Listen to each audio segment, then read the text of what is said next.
Ganjar. Puluhan meme lucu bertuliskan ajakan menolak politik uang dan politisasi SARA dilakukan anggota Panwas Kabupaten Kolaka. Dan saudara, hal ini dilakukan dalam rangka deklarasi tolak politik uang dan SARA.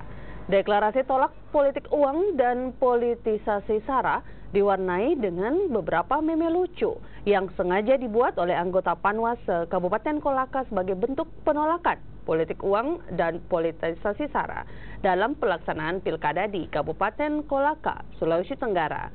Deklarasi tolak politik uang dan politisasi SARA yang digelar Panwas Kabupaten Kolaka ini juga dihadiri oleh Ketua KPU Kolaka dan juga dua pasangan calon Bupati Kolaka.